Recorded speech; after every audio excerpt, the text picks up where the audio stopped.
வாழ்க்கையில நம்ம உணர வேண்டிய கசப்பான 3 உண்மைகள். 1. நம்ம என்ன செஞ்சாலும், எவ்வளவு செஞ்சாலும் நம்ம கூட இருக்கிற சில பேர நம்மளால கடைசி வரைக்கும் திருப்திப்படுத்தவே முடியாது. 2. நம்மளோட கஷ்டங்களையும், துக்கங்களையும் மத்தவங்க கிட்ட சொல்றதுனால இங்க எந்த ஒரு பயனுமே கிடையாது. ஏன்னா, பாதி பேருக்கு அதுல சந்தோஷம் தான். மீதி பேருக்கு அதுல எந்த ஒரு அக்கறையும் இல்ல. 3. நம்ம பெரும்பாலும் அன்பா, அக்கறையா விட்டு குடுத்து, அனுசரிச்சு, உதவி செஞ்சு, நன்றி உணர்வோட இருந்தாலுமே கூட, மத்தவங்க கிட்ட இதெல்லாம் நம்ம எதிர்பார்க்க கூடாது. நம்ம நினைவுல வச்சுக்க வேண்டிய சில விஷயங்கள், தவறு செஞ்சுட்டோம்னா மறைக்கக்கூடாது. நல்லது செஞ்சதுக்கப்புறம் அத சொல்லிக் காட்டக்கூடாது. கோவம் வரும்போது பேசக்கூடாது. மகிழ்ச்சியா இருக்கும்போது வாக்கு குடுத்துறக்கூடாது. ஒரு நபரோட துன்பத்துல அவங்கள எடை போட்டுறக்கூடாது. நம்ம சந்தோஷமா இருக்கும்போது யாரையும் ஒதுக்கிறக்கூடாது. மத்தவங்கள ஏமாத்தி சிரிக்கக்கூடாது. ஆத்திரத்துல எந்த ஒரு முடிவையும் எடுத்துறக்கூடாது. ரகசியமா நிலத்த வாங்குங்க. ரகசியமா வீட்ட கட்டுங்க. அப்புறம் பால் காய்ச்சி குடி போகும்போது எல்லாத்துக்கிட்டயும் சொல்லுங்க. அதுவரைக்கும் வாய திறக்காதீங்க. ரகசியமா வேலைய தேடுங்க. நல்ல சம்பளத்துல வேலை கிடைச்சிருச்சா, யாருக்கிட்டயும் சொல்லாம நீங்க உண்டு, உங்க வேலை உண்டுன்னு இருங்க. ஒரு பிசினஸ் பண்ண போறீங்களா? வெளிய எதுவும் சொல்லிக்காதீங்க. லாபம் வந்துருச்சா, யாருக்கிட்டயுமே ஆடம்பரப்படுத்திக்காதீங்க. நீங்களா பிரபலமாகுற வரையும் அமைதியா இருங்க. கார் வாங்க போறீங்களா? ரகசியமா போய் வாங்குங்க. வாங்கி முடிக்கிற வரைக்கும் வாய திறக்காதீங்க. இப்படி பல விஷயங்கள்ல நம்ம சொல்லிக்கிட்டே போலாம். நம்ம நல்லா இருக்கணும்னு 4 பேர் நெனச்சாலும், நம்மள வெட்டி சாய்க்கணும் அப்படின்றதுக்காக தாராளமா 10 பேர் இருக்கத்தான் செய்வாங்க. "செவுத்துக்கும் காதுண்டு" அப்படின்னு ஒரு பழமொழி உண்டு. அதனால நம்மளோட ரகசியங்கள நம்மளால பாதுகாக்க முடியல அப்படின்னும்போது, அத மத்தவங்க பாதுகாக்கணும் அப்படின்னு நம்ம எதிர்பார்க்கறது எந்த விதத்துல நியாயம்?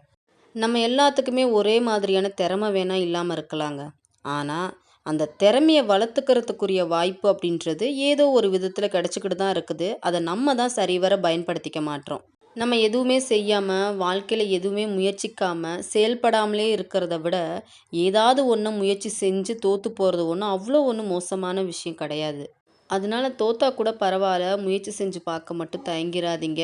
அது மட்டும் இல்லங்க, இப்போ ஒரு நல்ல நிலைமையில இருக்கிற எல்லாருமே, பல தடவ தோல்வி அடைஞ்சு அந்த இடத்த புடிச்சவங்களா தான் இருப்பாங்க அப்படின்றதையும் நீங்க மறந்துறாதீங்க.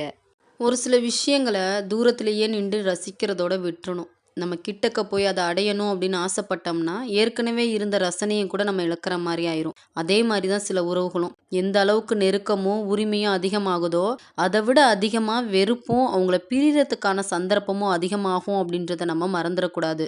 அதனால உரிமை இல்லாத இடத்துல மட்டும் இல்லங்க, உரிமை இருக்கக்கூடிய இடத்துலயும் கூட நம்ம எதையுமே எதிர்பார்க்கக் கூடாது. எல்லாத்தையுமே அளவோட வச்சுக்கணும். நம்ம மத்தவங்க கிட்ட சொல்லக்கூடாத முக்கியமான 2 விஷயங்கள்.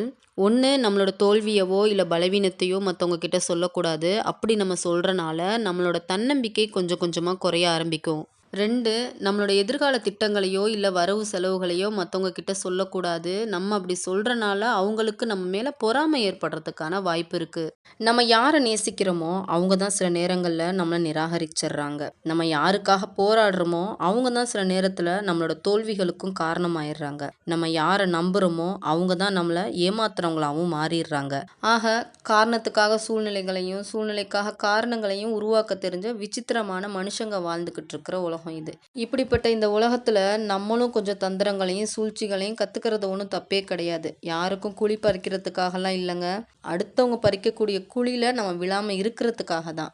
ஒரு விஷயத்த நம்ம புரிஞ்சுக்கிற மாரி தான் எல்லாரும் புரிஞ்சுக்குவாங்க. நம்ம பார்க்கக்கூடிய கண்ணோட்டத்துல தான் மத்தவங்களும் பார்ப்பாங்க அப்படின்னு நம்ம நினைக்கக்கூடாது. ஏன்னா புரிதல் அப்படின்றது நபருக்கு நபர் வேறுபடலாம். அதனால நம்ம ஒரு விஷயத்த சொல்றோம் அப்படின்னும்போது, நம்ம சொன்ன விஷயங்கள் எல்லாத்தையும் அவங்க அப்படியே ஏத்துக்கணும் அப்படின்னு நினைக்கிறதோ, இல்ல நம்ம சொன்ன விஷயங்கள்லாம் சரிதான் அப்படின்னு அவங்க கருத்து சொல்லணும் அப்படின்னும் நம்ம எதிர்பார்க்கக்கூடாது. அவங்கவங்களுக்கு சில விஷயங்கள்ல மாற்று கருத்துக்கள் இருக்கலாம். அத நம்மகிட்ட சொன்னாங்க அப்படின்னும்போது, அது சரியா இருந்துச்சுன்னா அத நம்ம திருத்திக்கலாம். தப்பா இருந்துச்சு அப்படின்னா, அத பெருசுபடுத்தாம விட்டுறலாம். நான் சொன்ன இந்த விஷயம் பிடிச்சிருந்துச்சுன்னா, இந்த வீடியோக்கு ஒரு லைக் குடுத்துட்டு, உங்களோட ஒப்பீனியன் என்ன அப்படின்றத எனக்கு கமெண்ட்ஸ்ல சொல்லிருங்க.